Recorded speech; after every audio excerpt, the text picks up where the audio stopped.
you spectacular people. Welcome to this special bonus episode. I am your host, Diane. And this is Kelly. Most people don't think of ghosts and ghost stories when it comes to Christmas, but this really is the darkest time of the year, when daylight doesn't last for very long.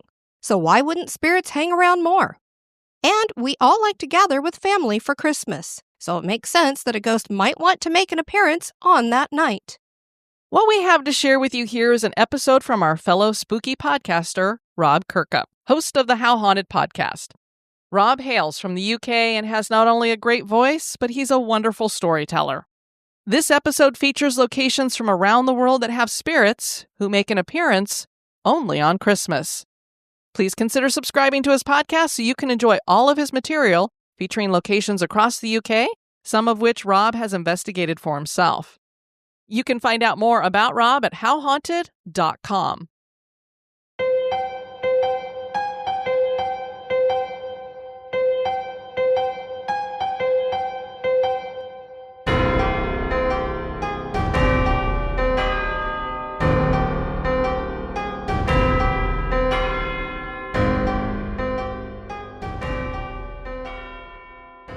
I'm Rob Kirkup, and this is How Haunted, the paranormal podcast where each episode we explore the horrible history and terrifying ghost stories of one of the scariest places on the planet.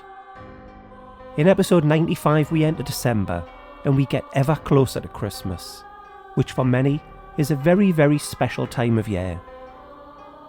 This is the perfect time of year, on this cold, dark winter's evening, to explore 20 different locations the world over, which are said to be the haunt of spooks that only make an appearance at Christmas. As the snow falls gently outside and twinkling fairy lights illuminate our homes, let's gather together around the warmth of the fire to delve into the spectral side of Christmas and ask, just how haunted does it get around Christmas time? Listener discretion is advised, as each episode of How Haunted will feature gruesome tales, horrific happenings, bloody murder, and ghosts. So many ghosts. Listen on if you dare.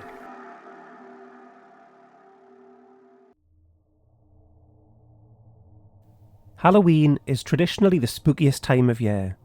It's even referred to as spooky season these days. But as we've explored before here on How Haunted, ghosts have a significant connection to Christmas time too. From the classic tales of Charles Dickens to the Old English custom of telling ghostly tales around the Yule log, the holiday season has a rich history of intertwining the joyous with the creepy. In this season of true joy and wonder, it appears that there exists a hidden realm where the past lingers, and the spirits of yesteryear return to share their stories. From haunted inns echoing with the laughter of long-lost revellers to ancient castles where ghostly figures tread softly through candlelit halls. This time out on the podcast, we will explore the legends and lore of Christmas hauntings. As you turn the lights down low, sip on your hot cocoa and listen to the crackling fire, prepare to be transported to a world where the boundaries between the living and the dead blur, and the true spirit of Christmas includes visits from those who walk in the shadows. So cozy up as we look at locations right here in the UK, as well as those further afield, that are believed to be the haunt of phantoms who only grace us with their presence at this magical time of year. Sandringham House. Sandringham, located in Norfolk, appears in the Domesday Book of 1086 as Sant Dersingham, signifying the sandy region of Dersingham. This land was granted to a Norman knight, Robert Fitzcorburn, by King William I, better known as William the Conqueror. This was as a reward following the Norman conquest of England. The site of Sandringham House has been occupied since Elizabethan times, originally featuring a large manor house. This structure was replaced in 1771 by a Georgian mansion built by the then owners, the Horst Henleys. In 1836, John Mottu, a London merchant with properties in Norfolk and Surrey, acquired Sandringham. Without a direct heir, Mottu bequeathed his estate to Charles Spencer Cowper, son of his close friend Emily Temple, Viscountess Palmerston. This was upon his death in 1843. Cowper sold the Norfolk and Surrey estates and commenced rebuilding Sandringham. By the early 1860s, due to an extravagant lifestyle, the estate was mortgaged and Cowper and his wife resided primarily on the continent. In 1862, Sandringham and nearly 8,000 acres were purchased for £220,000 for Albert Edward, Prince of Wales, who was later King Edward VII. This was as a country home for him and his future wife, Princess Alexandra of Denmark. Between 1870 and 1900, the house was extensively rebuilt, as it was considered too small for their needs. After Edward VII's death in 1910, the estate passed to his son, George V, who expressed deep affection for the house. It served as the location for the first Christmas broadcast in 1932. George V died at Sandringham on January the 20th, 1936. The estate then passed to his son, Edward VIII, and following his abdication, it was purchased by Edward's brother, George VI. George VI cherished the house, and died there on February the 6th, 1952. Upon George's death, Sandringham was inherited by his daughter, Elizabeth II. The new queen spent about 2 months each winter on the estate, including during the anniversary of her father's death and her own accession in early February.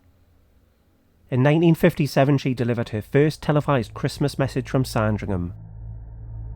Although there were plans in the 1960s to demolish and replace the house, these were never realised. In 1977, to commemorate her Silver Jubilee, the Queen opened Sandringham House and its grounds to the public for the first time. Unlike royal palaces owned by the Crown Estate, Sandringham, along with Balmoral Castle in Scotland, is personally owned by the monarch. Following Queen Elizabeth II's death in 2022, Sandringham passed to her son, the current king, Charles III. This more than impressive residence, which has been home to 5 generations of British monarchs, is situated on a 20,000-acre estate in the Norfolk coast area of outstanding natural beauty. The house is listed as Grade 2, and the landscaped gardens, park and woodlands are recorded on the National Register of Historic Parks and Gardens. King Charles III has spent the last 2 Christmases here, continuing on his mother's tradition. However, it's been claimed that the vast house of Sandringham, which was once described as the most comfortable house in England, comes alive at Christmas time with the spirits of former servants, workers, and royal residents. This activity is said to start on Christmas Eve and continue through the entire Christmas period into the new year. This includes poltergeist phenomena in the servants' quarters of the house, such as mysterious footsteps being heard, doors opening and closing all on their own, and lights turning themselves on and off repeatedly. There are also reports of heavy breathing emanating from empty rooms in the service corridors. Whatever the cause of these ghostly goings-on, it does seem to have a particular aversion to Christmas cards, with both staff and royals witnessing cards being scattered and moved around by unseen forces.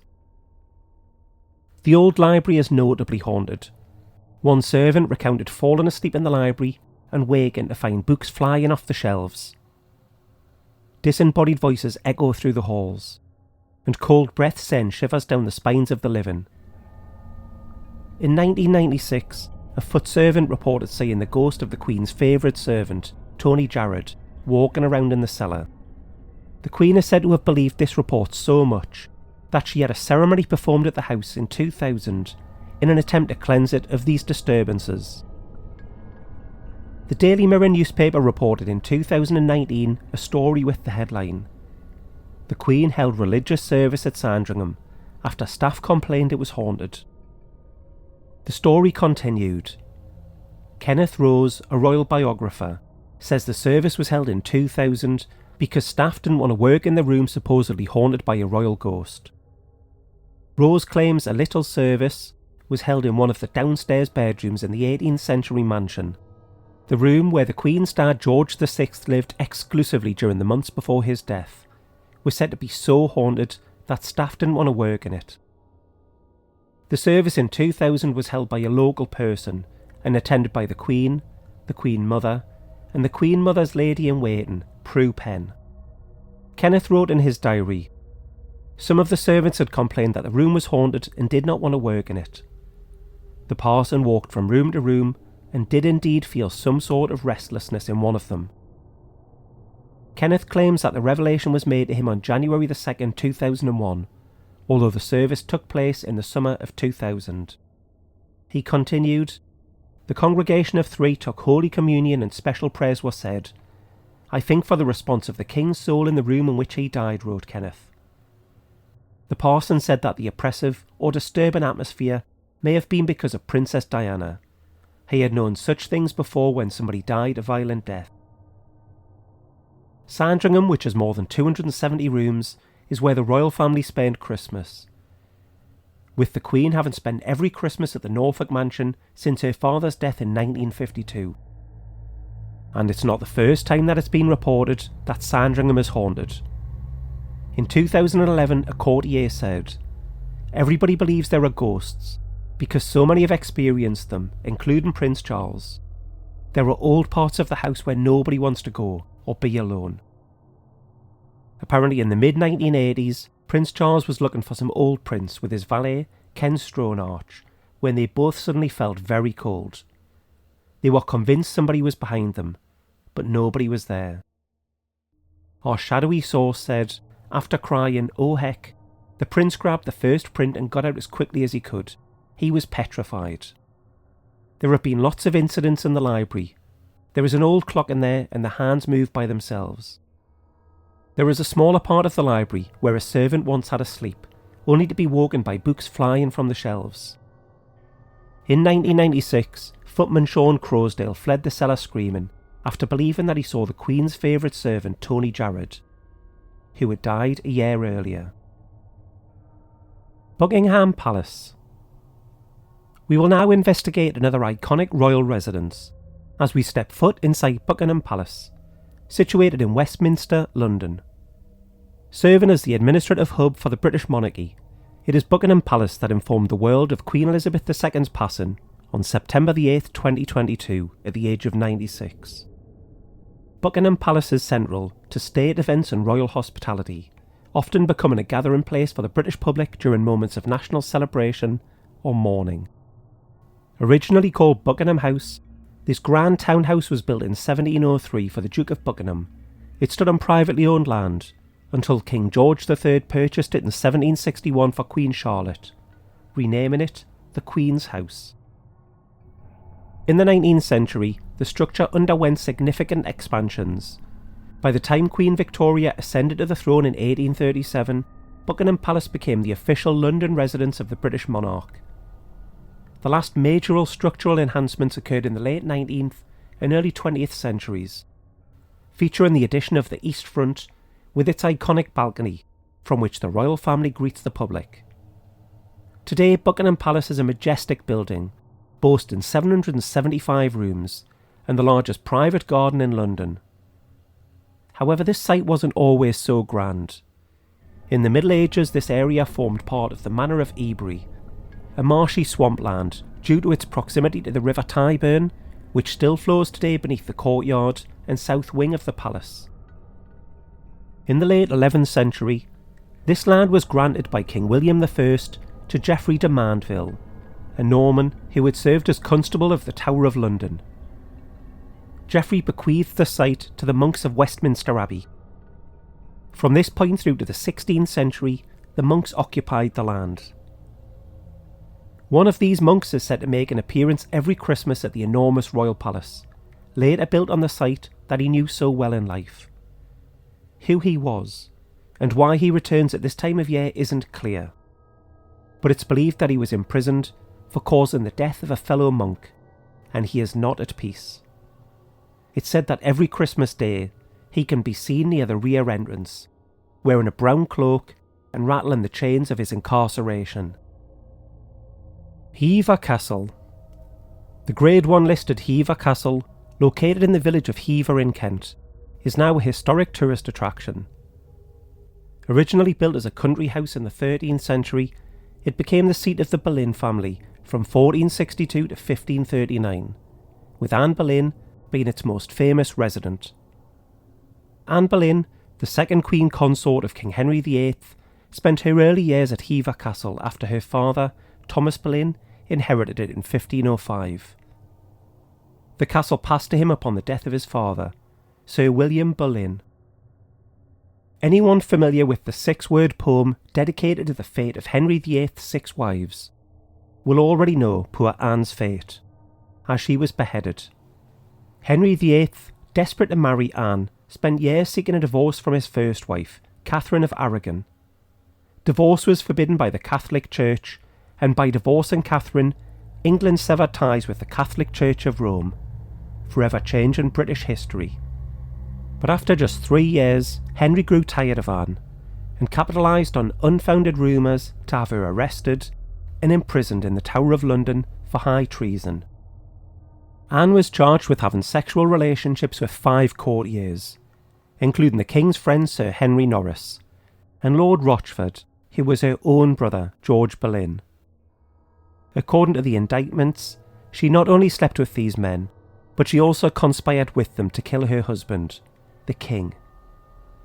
Found guilty, Anne Boleyn was executed on May the 19th, 1536, at around 35 years of age.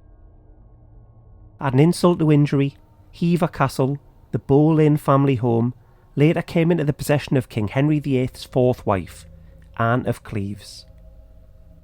It's little wonder that Anne Boleyn is far from at peace.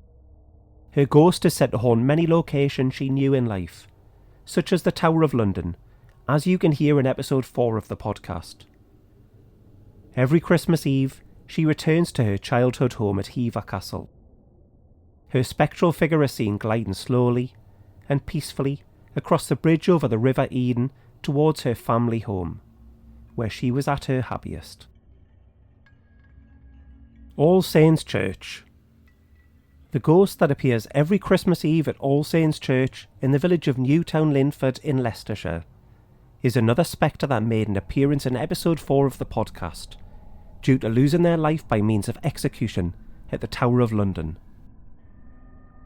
Lady Jane Grey, also known as the 9-Day Queen, for her notoriously short reign in 16th century England, was the great-granddaughter of King Henry VII, through his daughter Mary Tudor. She was a great-niece of Henry VIII, and was cousin to Edward VI, Mary I, and Elizabeth I. According to King Henry VIII's will, Jane was in the line of succession after her cousins. Renowned for her humanist education, she was considered one of the most learned young women of her era. She grew up in Bradgate House, a grand house in Bradgate Park, owned by her parents Henry and Frances Grey, which was situated on the edge of Newtown Linford. In May 1553, Jane married Lord Guildford Dudley, the younger son of John Dudley, Duke of Northumberland, who was Edward VI's chief minister. By June of 1553, the ailing Edward VI named Jane and her male heirs as his successors, partly because his half-sister Mary was Catholic, whereas Jane was a staunch Protestant who would support the Reformed Church of England. Edward's will excluded his half-sisters Mary and Elizabeth from the line of succession due to their alleged illegitimacy, counteracting their legitimate claims under the Third Succession Act. The will favouring Jane was signed by the Privy Council, bishops, and other notable figures. Jane was declared Queen on July the 10th, 1553, and awaited her coronation in the Tower of London. However, support for Mary quickly surged, and Jane's allies rapidly abandoned her. The Privy Council switched allegiance, proclaiming Mary as Queen on July the 19th, 1553, thereby deposing Jane. Jane was imprisoned in the Tower, and was convicted of treason in November 1553, and sentenced to death. Initially Mary, the new Queen, spared Jane's life, but Jane became a perceived threat to the crown when her father Henry Grey, 1st Duke of Suffolk, joined Wyatt's rebellion against Mary's proposed marriage to Philip of Spain. As a result, Jane and her husband were executed on February the 12th, 1554, when Jane was just 16 or 17 years old. Legend has it that she haunts the Tower of London, where her life was tragically cut short at a tender age. However, every Christmas Eve, her ghost is believed to return to Newtown, Linford.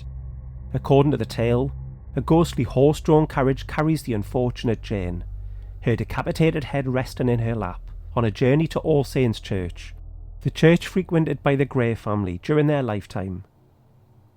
After visiting the church, the spectral coach is set to continue to nearby Bradgate Park, where her family once resided, although her family home, Bradgate House, is now little more than a ruin. This Christmastime journey is thought to be a nostalgic return for the ill-fated 9-day queen. By morning, her spirit dissipates, returning to the Tower of London, the site of her tragic demise. And now a little break for a word about one of our sponsors.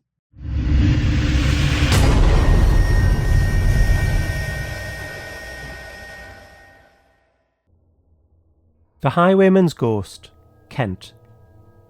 In 1901, Sir Charles Iggleston, a writer from Kent, documented a chilling haunting that occurs every Christmas Eve on Hawkshurst Road in the village of Marden.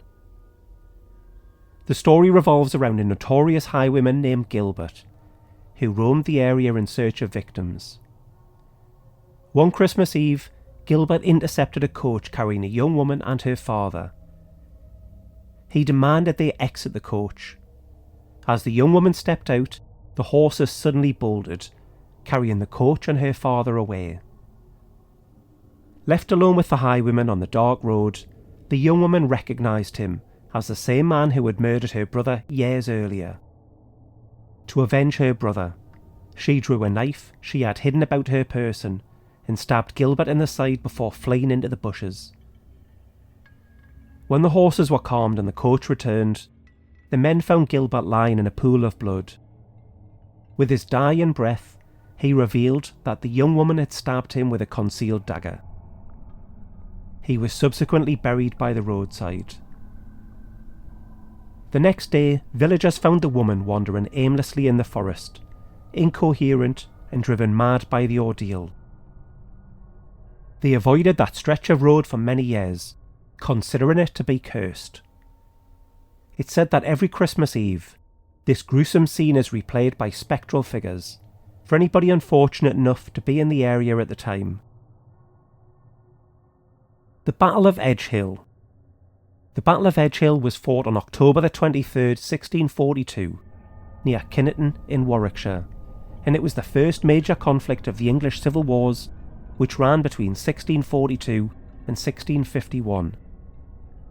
This early engagement between royalist forces loyal to King Charles I and parliamentarian troops was marked by intense and brutal fighting, revealing the horrifying nature of civil war and foreshadowing the prolonged and bloody struggle that lay ahead. By the time the armies clashed at Edgehill, tensions had been mounting for years. King Charles I's insistence on his divine right to rule and refusal to compromise with Parliament on matters of governance and religion had driven the country to the brink of war. The parliamentarian army, led by Robert Devereux, Earl of Essex, had been raised to counter the royalist threat, and both sides were eager to test their mettle. On the evening of October the 22nd, King Charles took the high ground on Edgehill, preparing his troops for the confrontation. His final address, given with great cheer and encouragement, masked the grim reality of the battle that was to come. Both armies, comprising around 14,000 men each, were poised for a fight that would leave a lasting scar on the English landscape. The battle commenced with artillery exchanges, the thunderous booms of cannons marking the beginning of a bloody afternoon. Prince Rupert of the Rhine, commanding the royalist cavalry, led a fierce charge against the parliamentarian left flank. His cavalry, known for their discipline and ferocity, initially swept the enemy before them, but their pursuit of the fleeing parliamentarians left the royalist infantry dangerously exposed. As the cavalry charged, chaos erupted on the battlefield. The clash of swords, the crack of muskets, and the cries of the wounded filled the air. Pikemen, armed with long ash poles topped with steel, engaged in brutal hand-to-hand combat, their weapons often becoming entangled in the bodies of their foes. Musketeers, operating in close ranks, fired volleys that tore through the tightly packed formations, causing horrific injuries. The Royalist infantry, descending from the high ground into the Vale of the Red Horse, met the parliamentarians head-on. The famous prayer of the Royalist infantry commander Jacob Astley, "O Lord, thou knowest how busy I must be this day. If I forget thee, do not thou forget me. March on, boys." This underscored the grim resolve of the troops as they marched into the fray. As the battle raged, the lack of experienced leadership on both sides became evident. The Royalist cavalry's departure left their infantry vulnerable to counterattacks. Parliamentarian forces, including a unit led by William Balfour, charged at the Royalists, overwhelming a battery of artillery and briefly capturing the Royal Standard. The battlefield became a scene of utter chaos, with soldiers fighting desperately in close quarters. The horrors of war were starkly evident as the day wore on. Bodies littered the field, and the ground became slick with blood. Soldiers who had been friends and neighbours now fought to the death, driven by a mix of loyalty, fear and rage. The wounds inflicted were gruesome, with pike thrusts and musket balls causing devastating injuries that left many to die slowly and painfully where they fell. By nightfall, the battle had reached a grisly stalemate. Both sides were exhausted, and a lack of ammunition brought the fighting to a close. The bitterly cold night that followed claimed yet more lives, as wounded soldiers finally succumbed to their injuries or the elements. The total casualties were around 1,500, a grim toll that underscored the brutal nature of the conflict. In the aftermath, Essex withdrew to Warwick Castle, and King Charles, missing his chance to advance on London, delayed by capturing Banbury and establishing a garrison at Oxford. This delay allowed Parliament to regroup and fortify their positions around the capital, setting the stage for further bloodshed. The Battle of Edge Hill, although indecisive, revealed the grisly realities of the English Civil War. It highlighted the devastating human cost of the conflict and the brutal nature of warfare in the 17th century. The battle's aftermath demonstrated that neither side would emerge victorious without a prolonged and bloody struggle, a grim forecast of the years of fighting that lay ahead. The horrors witnessed at Edge Hill were a stark reminder of the terrible price of civil war, a legacy that would haunt England for generations to come. On the 23rd of December 1642, just 2 days before Christmas, and precisely 2 months after the bloody battle had been fought, the land was eerily silent and still in comparison to how it would have been on that day. At least it had been, as shepherds tending to their flocks near the battlefield suddenly heard drums beating in the air.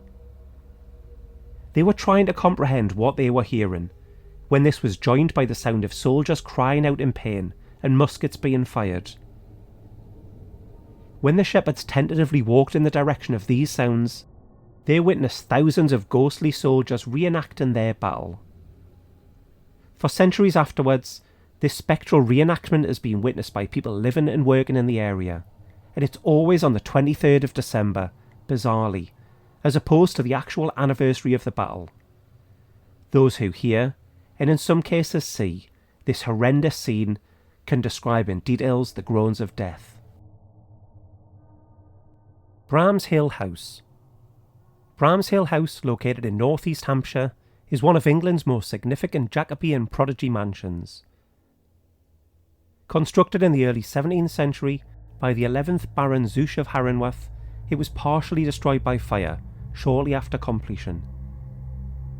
The design reflects the influence of the Italian Renaissance, a style that gained popularity in England in the late 16th century. In 1952, Bramshill House was designated as a Grade 1 listed building.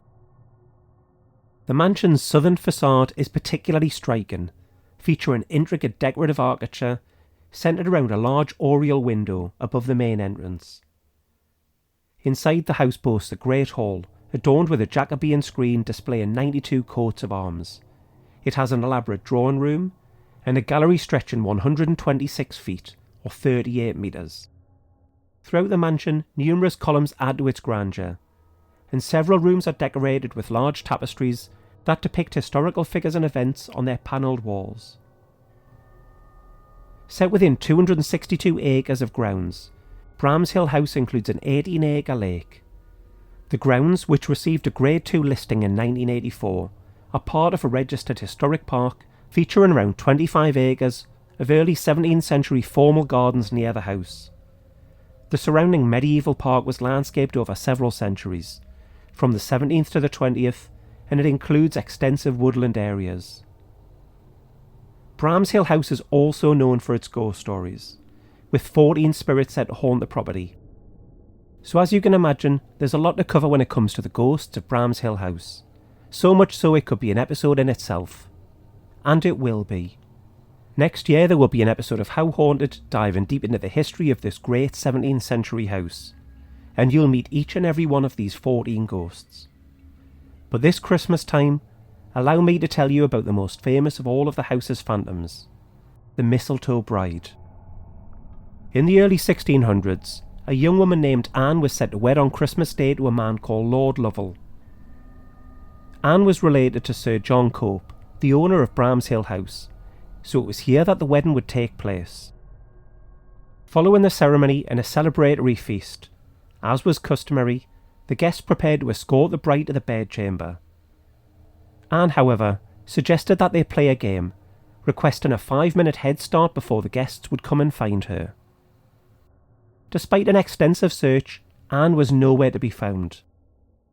Initially, the guests thought she had played a light-hearted prank, but their amusement soon turned to anxiety. Her husband, Lord Lovell, was devastated, and whispers began to circulate that she may have run away. Time passed by. Days, weeks, months and years, but Lord Lovell never stopped searching for his lost bride. Around 50 years later, Lord Lovell was exploring the vast attic of the mansion when he tapped on the oak panelling, revealing a long-hidden secret door. Behind it he discovered an ornate wooden chest. Forcing the heavy lid open, he found the skeletal remains of his beloved Anne, still in her wedding dress and holding her mistletoe bouquet. The scratch marks on the inside of the lid bore silent witness to her desperate but unsuccessful attempts to escape. Penkate Castle. The Grand Penkate Castle in Lothian, Scotland, is an impressive structure dating back to the 16th century. Located a mile southwest of the village of Penkateland, it began as a tower house in the 1400s, and it underwent significant expansions over the centuries. The castle was renamed Fountain Hall in 1685 after being sold to the Lauder family. The most notable member of the family was Sir John Lauder, Lord Fountain Hall, a lawyer and collector of historical and legal documents. The Lauders were made baronets in 1690, and they retained ownership of the castle until 1922, when the property was sold to the Holburn family. Recently the name has reverted to Penkate Castle. The castle is said to be home to many phantoms, one of which is Alexander Hamilton, who was a beggar who came to the castle in the 1600s. It was a foul winter's night, and in desperation he knocked on the door of the great house. When it was answered, he said that he had nowhere to turn to escape the weather, and he hoped that they could see it in their hearts to help him out a little, with food and shelter. The family felt little pity for the freezing, starving beggar, and told him, in no uncertain terms, to clear off. Before he disappeared into the night, he cursed the family. A few days later, the lady of the house died of a mysterious illness, and shortly afterwards her young daughter also died. Alexander Hamilton was tracked down and found guilty of witchcraft. He did not deny these charges, and he even confessed to having meetings with the devil. He was brutally tortured, and then he was taken to Edinburgh, where he was executed. His ghost is said to haunt Penkate Castle, and back in 1923, the year after the Holburn family bought what was at the time known as Fountain Hall, The family were gathered in the music room at Christmas time, singing Christmas carols and having a wonderful time. They eventually started telling ghost stories, and when Alexander Hamilton's name was mentioned, every single one of them watched on open-mouthed as a carved wooden family crest began to slowly lean away from the wall, pause, and then return back to its former position. Bramber Castle. Bramber Castle, a Norman motte and bailey fortress, once served as the heart of the vast feudal barony of Bramber, overseen by the Brose family for many years. It is situated in the village of Bramber in West Sussex. Research indicates that the Normans constructed the first fortification on this site in around 1070. The castle was originally held by William de Brose, first Lord of Bamber. Except for a short period where King John seized it, the castle remained in the hands of the de Brose family until the mail line ended in 1326, after which it passed to the Mowbrays. At the time, Bramber was amongst the poorest areas in Sussex, and although it remained as an administrative hub, the Mowbrays did not reside there. By the 1950s, Bramber Castle is described as the Late Castle, and the land surrounding it was used for grazing. During the First English Civil War, Bramber was garrisoned by parliamentarian forces under James Temple and Simon Lentner. In December of 1643, a skirmish occurred nearby when Royalist forces unsuccessfully attempted to capture the bridge over the nearby river. It's unclear if the castle itself was occupied during this time, and there is no evidence supporting local legends that the associated church was used as a gun position. Today, little of the original structure survives, as much of the stone was repurposed for building the bridge and other structures in the village. Excavations in 1966 and 1967, along with a minor survey in 1987, reveal that most of the castle was constructed between 1073 and 1130. The creation of an outer ditch in around 1209 caused significant portions of the original curtain wall to collapse in the early 16th century. The most prominent remaining feature is the gatehouse tower, which still stands to nearly its full height, with a window and floor joist holes visible. Nearby are the foundations of what was believed to be living quarters and a guardhouse. The original gatehouse was likely converted into a single tower in the 12th century, with an additional 3 metres added to its height and its entrances blocked, coinciding with the increased threats during King John's reign. To the north of the gatehouse lies the original castle motte, an earthen mound rising approximately 30 feet or 10 metres high. A short distance away, a segment of the curtain wall remains, standing up to 10 feet tall, which is 3 metres in some areas. In the early 13th century, William, the fourth Lord of Bramber, had a severe falling out with King John of England, who reigned from 1199 until his death in 1216. This conflict proved to be a grave mistake for William. King John relentlessly pursued him across England, Ireland and Wales, seizing his lands and capturing his family. One version of the story suggests that King John held William's children hostage and eventually starved them to death in Windsor Castle. Local legends claim that the ghosts of these children haunt the roads of Bramber village on dark nights, dressed in rags and begging passers-by for food. According to village tradition, during Christmas time, the spirits of these children, a little boy and a little girl, can also be seen sorrowfully watching over the ruins of Bramber Castle, their former home. The Pimsbrook Bridge. Geoffrey de Mandeville II, the first Earl of Essex, was a prominent figure during the reign of King Stephen of England. Sir Geoffrey lived during one of England's most tumultuous periods, the Anarchy of 1135 to 1153, a civil war marked by chaos and bloodshed. As the Earl of Essex, he held manors in Barnet, South Mimms, and Monk and Hadley, and he was a key figure in the power struggle between Stephen and Matilda for the English throne. Throughout the conflict, Geoffrey shifted his allegiances between the two claimants. In 1143 he was captured by Stephen and stripped of some of his lands. Geoffrey retaliated by leading a rebellion, taking over Ramsey Abbey near Huntingdon and expelling the monks. His actions led to his excommunication, and chronicler Henry of Huntingdon wrote that Blood exuded from the walls of the church and cloister, indicating divine wrath. Geoffrey died in battle the following year while still excommunicated. This prevented a Christian burial. This is why many believe that his spirit was trapped within the earthly realm.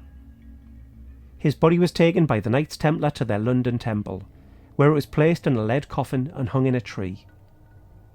Eventually the prior of Walden Priory, an institution that was founded by Geoffrey, succeeded in reversing the excommunication. Geoffrey was then buried properly within the temple. Though much of Geoffrey's tale doesn't directly involve Hertfordshire, his primary power base was in the lands around Enfield Chase, spanning Hertfordshire and Middlesex. As Sheriff of Hertfordshire, Sir Geoffrey left a curse on the properties that he owned there, stating that, should they ever be taken away from him, ruin would befall his betrayer, and every 6 years on Christmas Eve he would haunt the lands, accompanied by a headless dog and wearing a blood-red cloak. On Christmas Eve in 1932, a group had gathered on a bridge over Pym's Bridge in East Barnet to see if this ghost story was true. Would they catch a glimpse of Sir Geoffrey as this bridge overlooked land that he once owned? At the stroke of midnight, they heard eerie noises and followed them southward to Monk's Frith. There they witnessed what they had hoped for, the apparition of a headless hound, soon followed by a knight in shining silver armour, wearing a red cloak. Sir Geoffrey's ghost is next expected to appear in 2028, so if you happen to find yourself on his old lands on Christmas Eve of that year, you might just witness for yourself the red cloaked knight and his faithful headless hound. Madingley Hall. Madingley Hall, now part of the University of Cambridge, has a history that spans over 400 years. Originally constructed by John Hind, it began as the east and south wings, likely intended as an impressive hunting lodge. By 1756, the renowned landscape architect Capability Brown transformed its formal Dutch-style garden into a naturalistic parkland, a hallmark of his style. In 1861, Madingley Hall briefly served as the most opulent student accommodation when Queen Victoria rented it for her son, the future King Edward VII, during his studies at the university.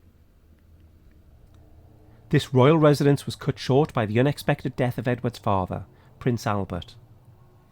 In 1848, the University of Cambridge acquired Madingley Hall from the Harding family. A portrait of Colonel Walter Harding still hangs in the first floor gallery. Initially in the 1950s and 60s, the hall served as a post-doctoral residence. In the mid-1970s, it was repurposed for adult education, a function that it continues to serve today. Sir Francis Hind was an English politician during the 16th century.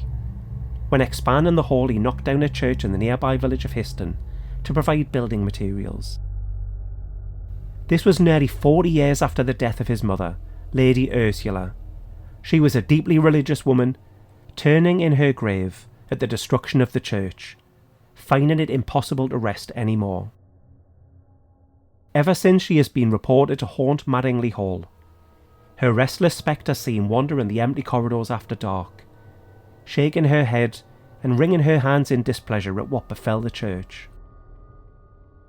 Every Christmas Eve, the ghost of Lady Ursula is said to walk between the hall and what remains of the church, although today, with modern developments in the 400 or so years since, this requires her crossing over a motorway. And now a little break for a word about one of our sponsors.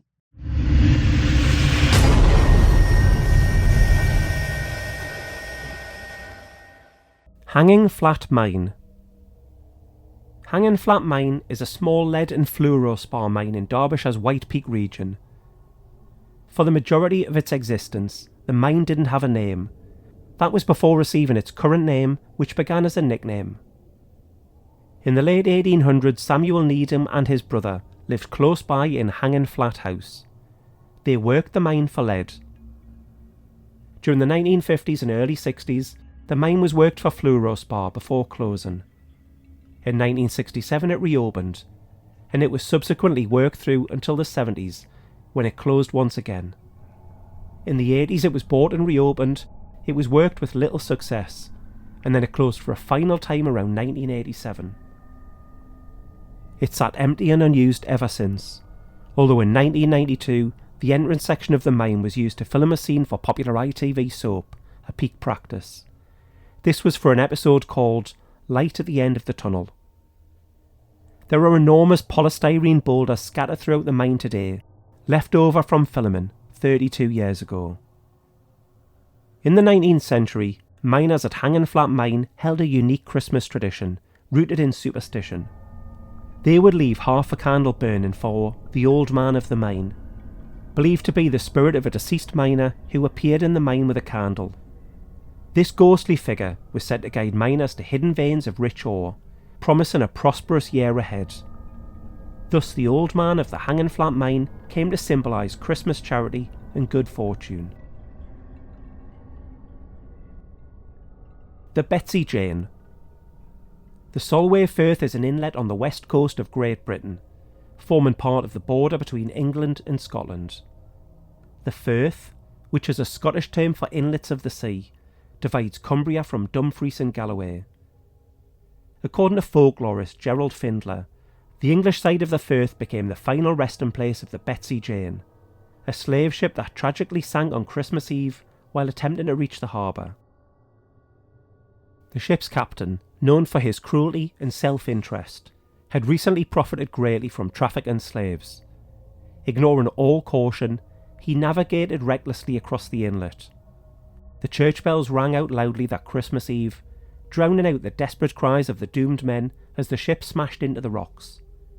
As the captain met his end, he allegedly mocked the bells, proclaiming that their sound could never compare to the jingle of his gold on Christmas morning. Ironically, the captain's lifeless body washed ashore the next day, his pockets still filled with his ill-gotten gains.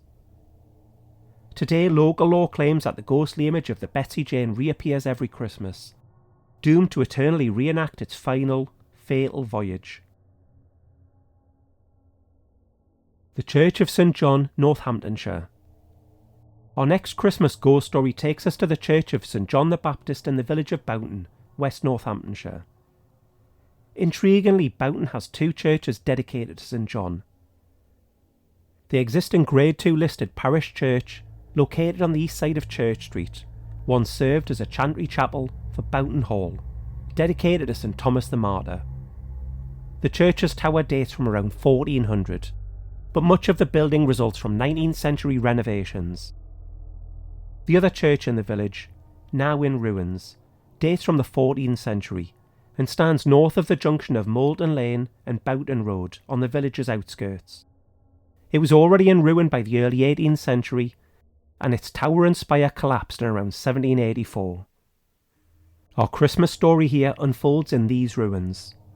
In the 16th century, the locals stopped attending mass at this dilapidated church. Overrun by rabbits that had unearthed numerous human bones, the site became a grim and overgrown field, deterring villagers. However, the scattered bones and decay weren't the only deterrent. According to legend, spirits roamed the ruins. Especially ghostly children seen wandering among the rubble. Evidence suggests children's bones were discovered on the site. These children's spirits pose no threat to visitors. The true menace here was the ghost of a red-headed lady. Local legend warns travellers to avoid her at all costs. It is said that she beckons onlookers, and a single kiss from her will doom them to join her in the afterlife exactly 1 month later. This spirit is believed to be a woman who took her own life here beside the grave of her recently deceased husband. On Christmas Eve every year, the spirit of her husband returns, just for 1 day. He announces his return moaning and crying out, ensuring all nearby are aware that it's Christmas once again. Rainham Hall. Rainham Hall is a country house in Norfolk. It was built in 1622, and for a little over 400 years it has been the seat of the Townsend family. The hall gave its name to the 5 estate villages, known as the Rainhams. It is famously the haunt of the Brown Lady, the subject of the most incredible, arguably the most famous ghost photograph ever taken. It was captured by accident in 1936. when a photographer from Country Life magazine visited Rainham Hall to capture images for an article. After photographing the main staircase, he noticed a ghostly figure in the picture, believed by many to be the spirit of Dorothy Walpole, forever known as the Brown Lady.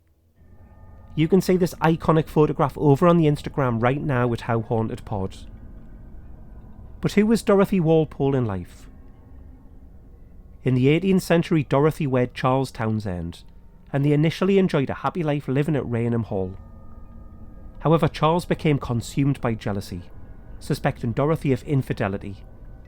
His obsession grew to the point where he had her locked away in the mansion, falsely claiming to friends and family that she had died.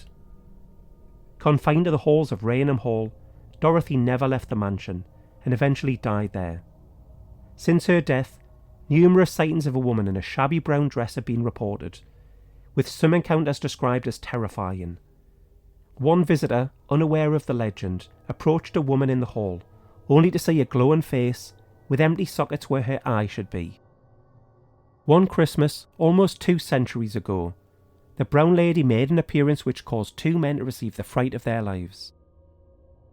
It was late December of 1835, and Rainham Hall was alive with guests in high spirits. That evening, a Colonel Loftus and a Mr. Hawkins found themselves engrossed in a lengthy chess match that stretched well past midnight. As they bid each other good night on the landing, they noticed a woman in unusual attire standing by the bedroom door of the lady of the house. Dressed in centuries-old clothing, the woman walked a short distance down the hallway before vanishing into thin air. A few nights later, Colonel Loftus encountered the apparition again and pursued her. This time he came face to face with a ghostly figure resembling a noblewoman. However, she had an otherworldly, hellish glow, and her eye sockets were empty. When Colonel Loftus recounted his experience to the owners of the hall, they did not express disbelief. Instead, they calmly informed him that he had seen the infamous Brown Lady of Rainham, a spectre that had been witnessed by many others. The Duncan Hall. The Duncan Hall was originally a large Tudor-style country house named for the man who built it at the end of the 12th century, Roger de Duncan Hall. In 1332, it came into the hands of the Rishton family, who in turn sold it on to the Walmesley family in 1571. In 1712, it was acquired by the Petra family. In 1947, the house was sold once again, and it was at this point converted into a hotel.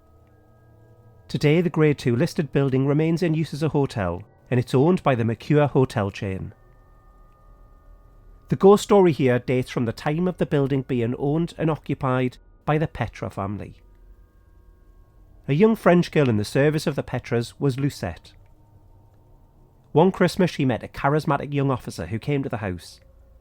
She fell for him immediately, and he told her in turn that he was deeply in love with her. Sadly for Lucette, he was not sincere, and he actually already had a fiancée elsewhere. He rode away from the hall, leaving her heartbroken and empty inside. She was embarrassed, ashamed, and lonely. But despite knowing that she had been used by a deceitful, cheating man, she loved him and she couldn't do anything about that. If he returned, she'd have fallen into his arms in an instant, without question. Lucette fell into a deep depression. She became a sombre, spectral figure, haunting the building's corridors like a living ghost.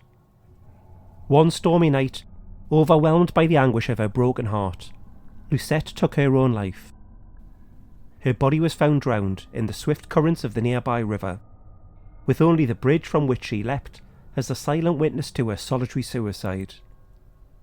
From that moment on, the tragic young lady would return to Duncan Hall every Christmas Eve. The locals know to avoid this area at the time, as it's said that at midnight, her ghost revisits the places that she once spent time with the love of her life. Ruse Hall. To the west of the market town of Beccles in Suffolk lies Ruse Hall. The Grade 1 listed building, sometimes called Rose Hall, dates from 1583, and it's said to be amongst the most haunted houses in England, and it has the devil's footprint imprinted on one of its walls. It was owned by the Suckling family in the 17th century, having been bought by Sir John Suckling in 1600. on Sucklin's death, Roos Hall was inherited by his brother-in-law, Sir Alexander Temple. This was in lieu of a repayment of debt, but it was later repurchased by the Suckling family. It subsequently passed to the Rich family, following the marriage between Sir John Suckling's widow and Sir Edwin Rich. Every Christmas Eve, the usually peaceful manor is said to receive an unexpected and undesired visitor. This legend has been told many, many times, and in the Christmas Eve edition of Suffolk Live in 2021, they retold it as follows, with the headline, "The Haunted Suffolk Hall, where a headless horseman appears every Christmas Eve." Roos Hall, deep in the Suffolk countryside, has some spine-chilling ghost stories connected to it. From the outside, you can't help but stand and admire the grandeur of Roos Hall near Beccles. During the summer sun, the 16th century red brick building looks stunning amongst the green woodland within its grounds. The manor's name derives from the de Roos family, who owned the building when it was built in 1583. At face value, Roos Hall displays all the hard marks of a typical Tudor mansion house. But scratch beneath the surface, and the petrifying history of the estate rears its head. Perhaps Roos Hall's most infamous paranormal connection is said to be a headless horseman who makes an appearance on the grounds every Christmas Eve night. As darkness falls on December the 24th, it's said that a headless horseman's carriage is pulled down the long driveway towards the house by two headless horses. It's unknown why Roos Hall is said to be the location of choice for the headless horseman, or why he visits every Christmas Eve, but you'd be wise not to hang around long enough to find out. Across a lawn, around 100 foot from the driveway, stands a giant oak tree, with a fence preventing anyone from getting too close to its girthy trunk.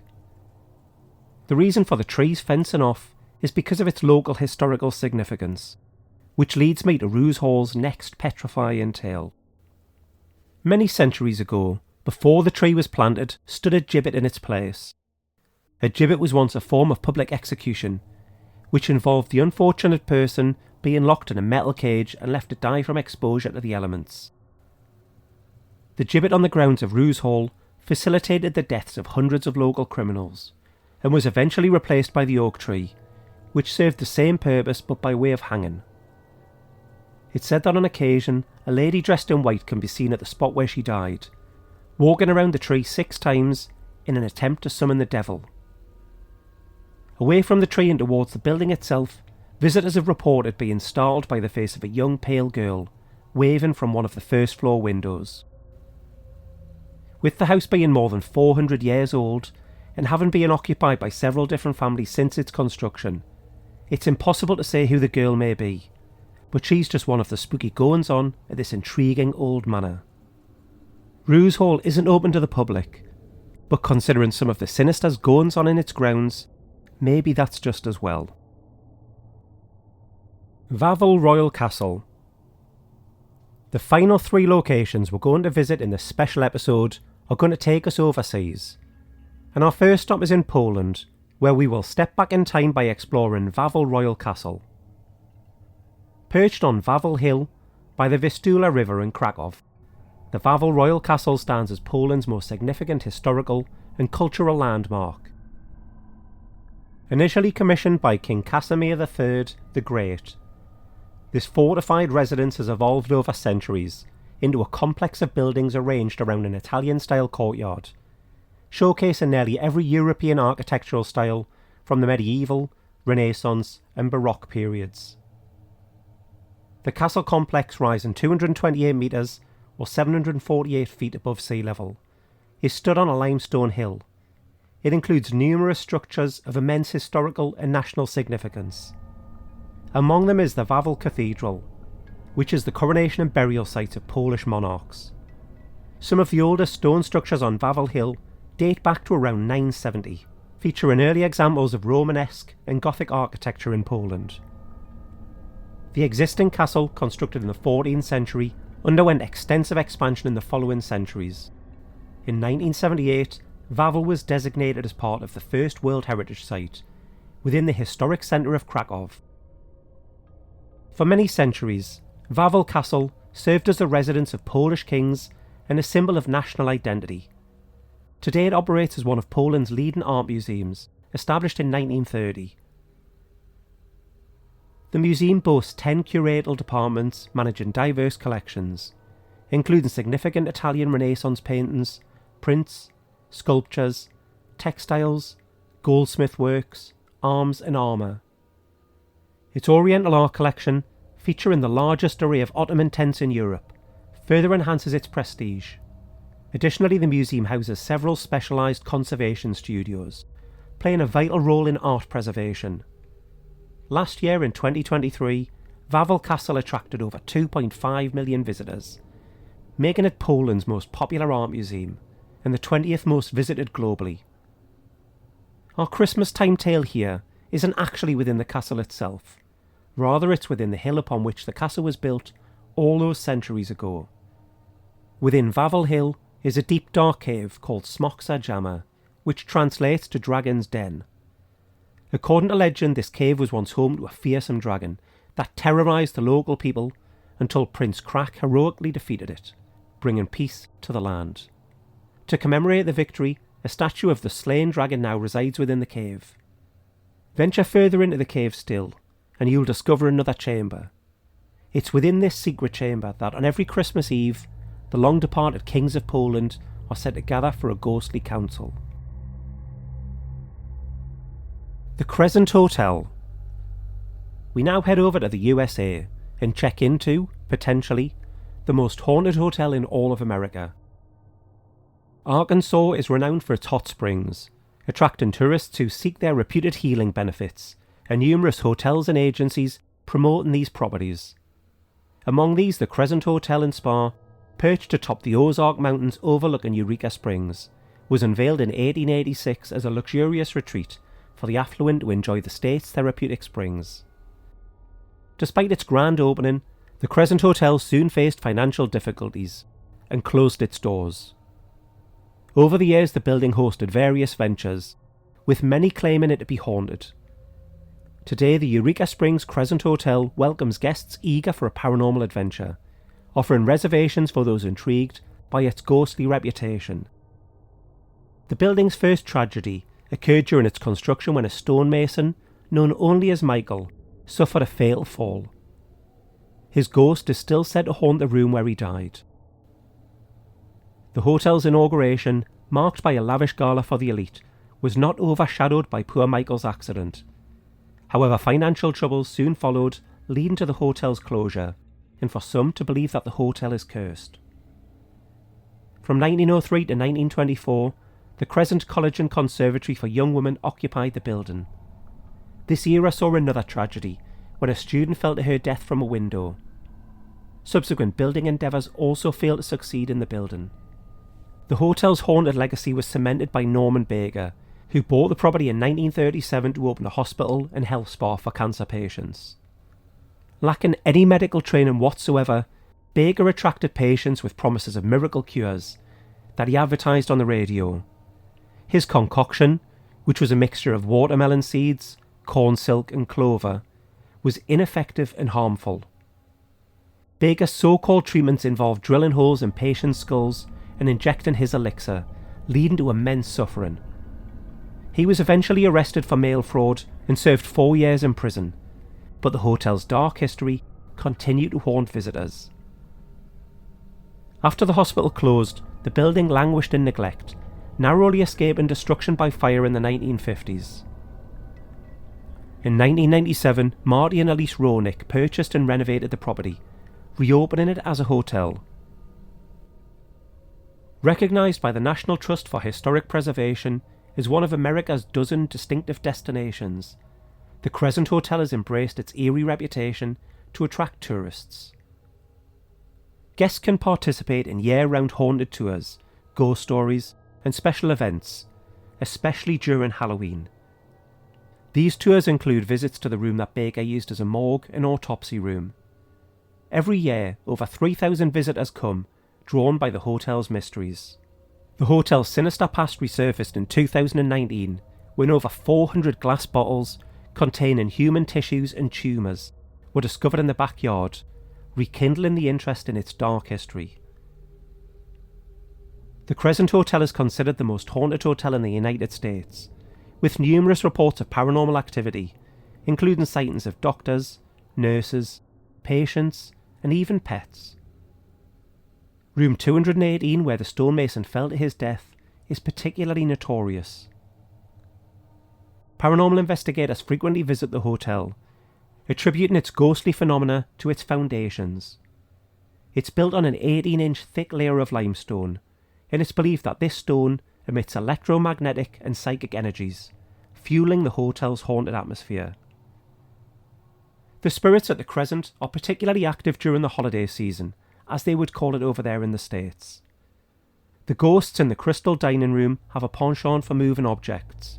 One Christmas, the staff entered the dining room to discover that the Christmas tree and all of the wrapped presents beneath it had been relocated to the opposite side of the room. Additionally, many of the chairs had been rearranged into a circle around the tree. On another occasion, the menus were found scattered haphazardly throughout the room. Some visitors at Christmastime have even reported witnessing spectral dancers in Victorian-era attire, gracefully twirling across the empty dance floor. Alcatraz. We now take a near 2,000-mile trip out to the west coast and find ourselves in sunny California, and more specifically in San Francisco. And it's here I'll tell you our final Christmastime ghost story. We head on over to Alcatraz Island, and this is a location that we will certainly dedicate a full episode to in future on How Haunted. Situated 1.25 miles or 2 kilometers off the coast of San Francisco, California, Alcatraz Island has a storied history. Initially developed in the mid-1800s, the island housed a lighthouse, military fortifications and a military prison. In 1934, it was transformed into Alcatraz Federal Penitentiary, renowned for its notorious reputation and the difficulty of escaping due to the surrounding cold water and strong currents. The prison was decommissioned in 1963, and Alcatraz Island has since become a popular tourist destination. From November of 1969 to June 1971, the island was occupied by Native American activists, including members of the American Indian Movement, or AIM, who sought to highlight Native American issues. This occupation was part of a larger movement of Native American activism through the 1970s. In 1972, the management of Alcatraz was transferred to the Department of the Interior, and it became part of the Golden Gate National Recreation Area. The island was declared a National Historical Landmark in 1986. Today, Alcatraz Island is maintained by the National Park Service. Tourists can visit the island via a ferry service operated by Alcatraz Cruises. The island features the remnants of the infamous Federal Prison, the oldest operating lighthouse on the west coast, early military defences, and natural attractions such as the tidal pools and a seabird colony. Visitors to Alcatraz Island, tour guides and staff frequently report eerie phenomena, particularly in the old prison, such as distant screams, the clanging of metal doors, and disembodied voices echoing through the halls. A particularly famous incident from the 1940s involves Warden James Johnston, who hosted a Christmas Day party at his residence for prison staff. The festive atmosphere was abruptly shattered when an apparition, described as a man with mutton chop whiskers and clad in a grey suit, suddenly appeared. The room's temperature dropped dramatically, and the fire in the room extinguished itself, only to reignite after the spirit vanished about a minute later. The frightened guards were too unnerved to remain, causing the holiday celebrations to end prematurely.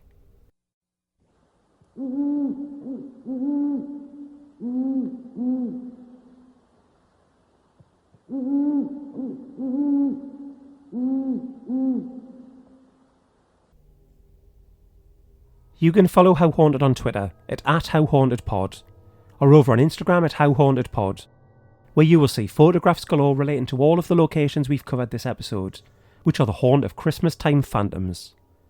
If you want to get in touch, you can do so by visiting the website at www.how-haunted.com, or you can email me directly at rob@how-haunted.com.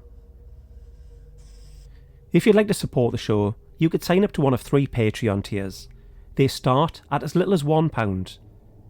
You can get early ad-free access to episodes, as well as a monthly bonus episode where I conduct a paranormal investigation, talking you through the history, the ghost stories, and what happened on the night itself. This is interspersed with audio from the ghost hunt. What's more, there's a free 7-day trial at the £3 tier, so you could get access right now to November's special episode, which was an investigation conducted in October at Jedburgh Castle Jail, where I was joined by Geordie folklore podcaster Icy Sedgwick, who you'll hear from throughout the episode. Other exclusive episodes waiting for you over on the Patreon include the Halloween special, which was a ghost walk of Berwick-upon-Tweed, which I recorded on location.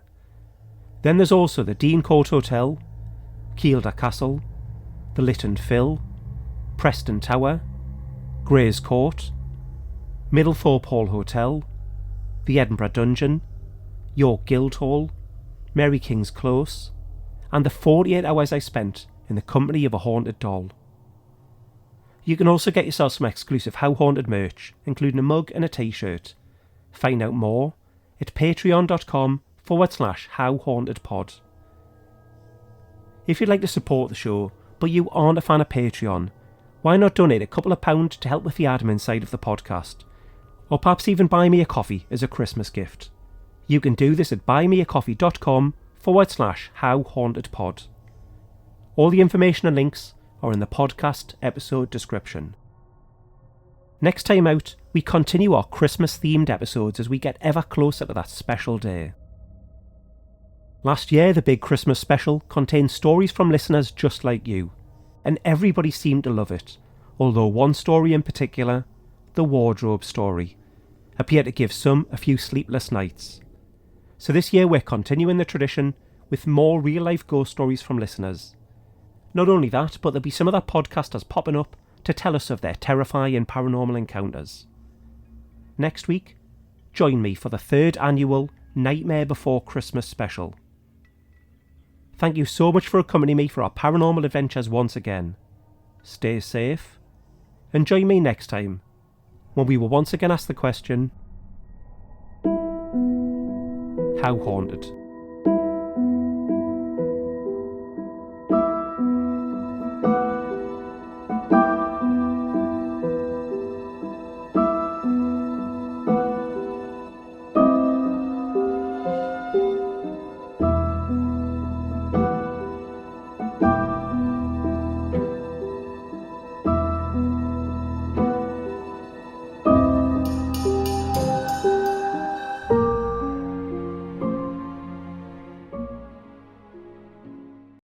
Well, Kelly, that was a fascinating episode. It absolutely was. Want to thank you guys for tuning into this, and thank you to Rob for giving us a little bit of a break this Christmas week. We hope you check out more of his stuff at howhaunted.com. You can find the podcast wherever you listen to podcasts. I have been your host, Diane. And this has been Kelly. You take care now. Bye-bye.